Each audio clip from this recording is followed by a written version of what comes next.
নমস্কার। আসুন আমরা আজকে শুরু করি গীতায় ভক্তি। এখান থেকে শুরু করছি। গীতায় ভক্তি, জ্ঞান, কর্ম সকল বিষয়েই বিশদভাবে আলোচনা করা হয়েছে। সকল পথের অনুসরণকারীদের পাথেও এতে সঞ্চিত রয়েছে। কিন্তু অর্জুন ছিলেন ভগবানের ভক্ত, তাই সকল বিষয়ের প্রতিপাদন করতে গিয়েও যেখানে অর্জুনকে স্বয়ং আচরণ করার কথা বলেছেন, সেখানে ভগবান প্রায়শ তাকে ভক্তি প্রধান কর্মযোগেরই উপদেশ দিয়েছেন। গীতার এমন কোনো অধ্যায় নেই যেখানে কোথাও না কোথাও ভক্তির প্রসঙ্গ নেই। গীতায় কিন্তু ভক্তির কথাটা বেশি করেই বলা হয়েছে। ভক্তি ছাড়া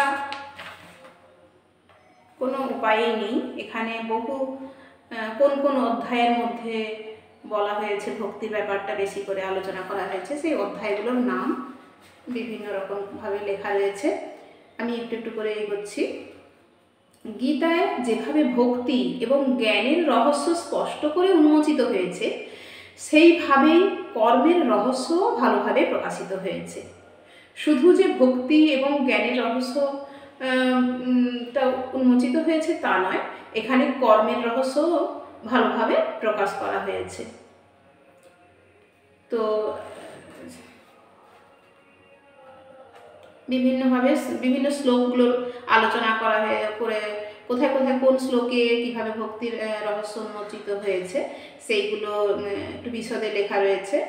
আচ্ছা, এরপরে আসছি সগুণ নির্গুণের উপাসনা এবং তত্ত্ব। পূর্বে এই কথা বলা হয়েছে যে পরমাত্মার উপাসনা ভেদ দৃষ্টিতে করা হোক বা অভেদ দৃষ্টিতে, দুটিরই ফল এক। এই কথা কিভাবে বলা হয়? ভেদাভেদ দৃষ্টি, অভেদ দৃষ্টি, দুটিরই ফল এক, এই কথা কিভাবে বলা হয়? কেননা ভেদ ও ভেদোপাসককে তো ভগবান সাকার রূপে দর্শন দেন। এই শরীর ত্যাগের পর তিনি পরমধামে গমন করেন। আমরা সবাই জানি আমরা শরীর ত্যাগ করতে হবে আমাদের। এই শরীর ত্যাগের পর তিনি পরমধামে গমন করেন। এবং অভেদ উপাসক যার কোনো ভেদ নেই, সেই সমস্ত উপাসক যারা উপাসনা করছেন, অভেদ উপাসক নিজেই ব্রহ্মরূপ হয়ে যান, তার গমনাগমন নাই।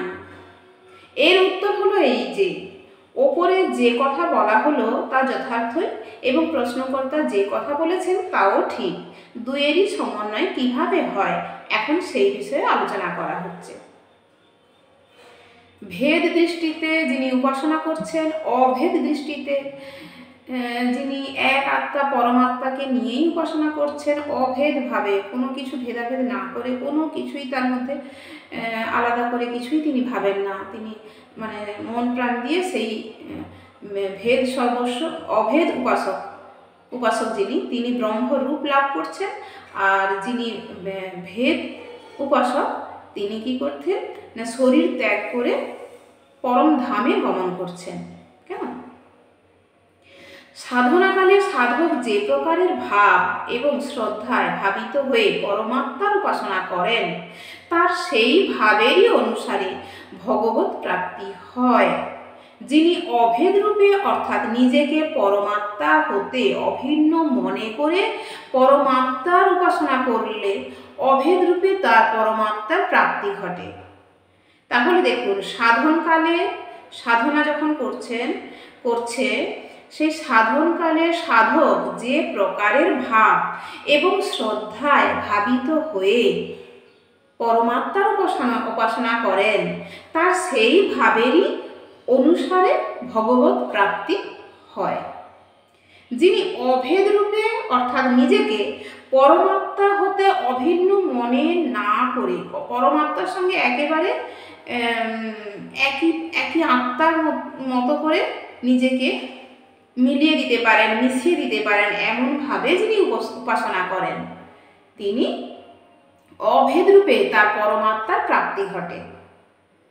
আর যিনি ভেদ রূপে তাকে ভজনা করেন, তিনি ভেদরূপেই তার দর্শন লাভ করেন। সাধকের ধারণা অনুসারে পরমাত্মা সেই রূপে তাকে দর্শন দেন। আচ্ছা, ভেদ উপাসনা এবং অভেদ উপাসনা দুই পরমাত্মার উপাসনা। কেননা পরমাত্মা সগুণ নির্গুণ, সাকার নিরাকার, ব্যক্ত অব্যক্ত, সব কিছুই পরমাত্মা। যে ব্যক্তি পরমাত্মাকে নির্গুণ নিরাকার মনে করেন তার জন্য তিনি নির্গুণ নিরাকার। যিনি তাকে সগুণ নিরাকার মনে করেন তার জন্য তিনি সগুণ নিরাকার। এবং যিনি তাকে সর্বশক্তিমান, সর্বাধার, সর্বব্যাপী, সর্বোত্তম অর্থাৎ সর্বপ্রকার উত্তম গুণে যুক্ত মনে করেন তার জন্য তিনি সকল সদ্গুণ সম্পন্ন।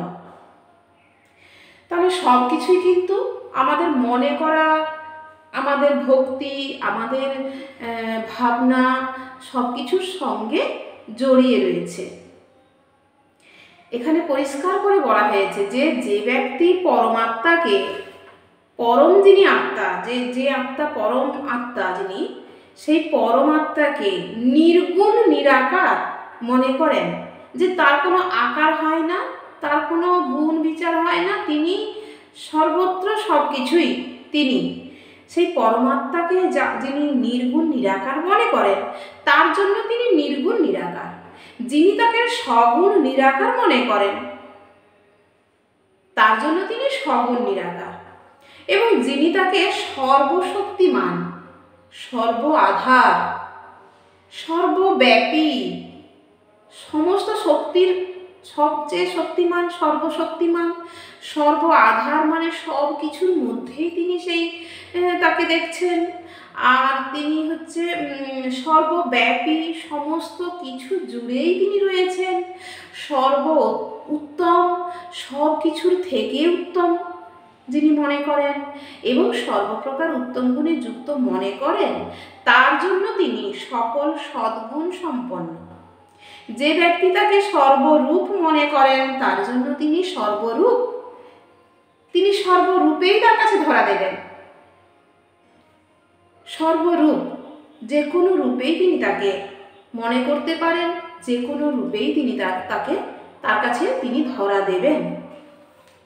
যিনি তাকে সগুণ সাকার মনে করেন তার জন্য তিনি সগুণ সাকার রূপে আবির্ভূত হন। ওপরে যে কথা বলা হলো তা তো ঠিকই, কিন্তু তার দ্বারা প্রশ্নকর্তার মূল প্রশ্নের সমাধান হয়নি। তা যেমনটি ছিল তেমনই রয়ে গেল। প্রশ্ন ছিল, যখন ভগবান সকল সাধকের সঙ্গে ভিন্ন ভিন্ন রূপে মিলিত হন তখন তার ফল একই হয় কি করে? একই হয় কি করে নাকি? প্রশ্ন তো এইটাই যে যিনি অভেদ রূপে তাকে সাধনা করছেন, যিনি ভেদ রূপে তাকে সাধনা করছেন, তাদের ফল একই হয় কি করে? আচ্ছা, প্রথমে পরমাত্মা সাধকের ওই ভাব অনুসারেই উপলব্ধ হন। তারপরে ভগবানের যথার্থ তত্ত্বের যে উপলব্ধি হয় তা বাক্যের দ্বারা বলা যায় না, সেটি অনির্বচনীয় তথা শব্দের অতীত। ভেদ অথবা অভেদ রূপে যত প্রকারেই পরমাত্মার উপাসনা হয়ে থাকে ওই সবেরই অন্তিম ফল একই হয়। এই কথা স্পষ্ট করার জন্য ভগবান অভেদ উপাসকদের নিজের প্রাপ্তির কথা বলেছেন এবং ভেদ উপাসকদের জন্য বলেছেন যে তিনি ব্রহ্মকে লাভ করেন, চিরশান্তি লাভ করেন, ব্রহ্মকে অবগত হন, অবিনাশী শাশ্বত পদ লাভ করেন ইত্যাদি ইত্যাদি।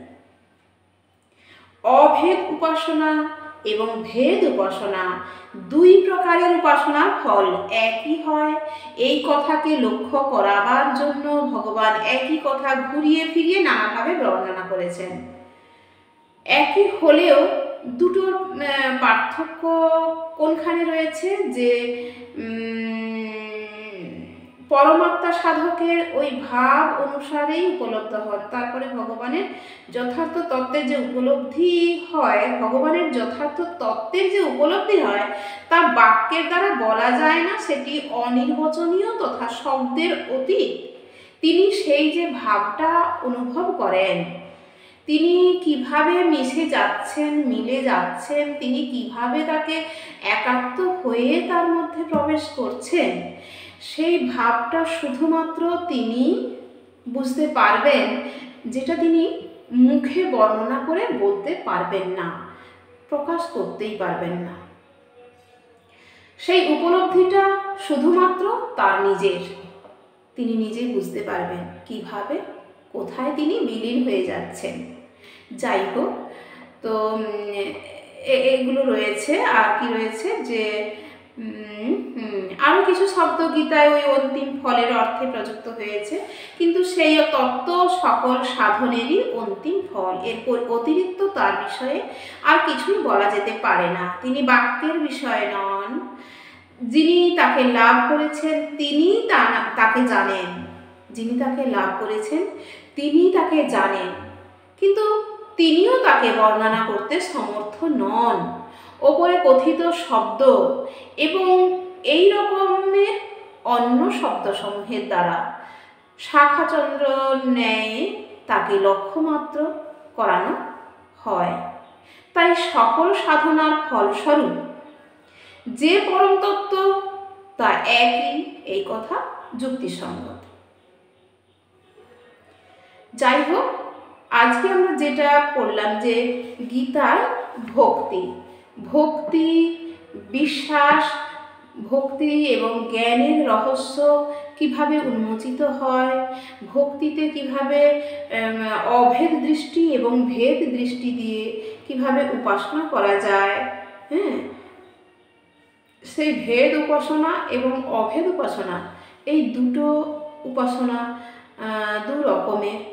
যিনি তাকে সগুণ বা নির্গুণ যে আকারেই ভাববেন, সাকার নিরাকার, তার আকার রয়েছে আকার নাই, তিনি সর্বব্যাপী, তিনি সর্বব্যাপী নন, যিনি যেভাবে তাকে মনে করবেন, যিনি ভাববেন যে তিনি হচ্ছে সর্বশক্তিমান, যিনি ভাববেন সর্বগুণের আধার, যিনি ভাববেন যে তিনি সর্ব উত্তম,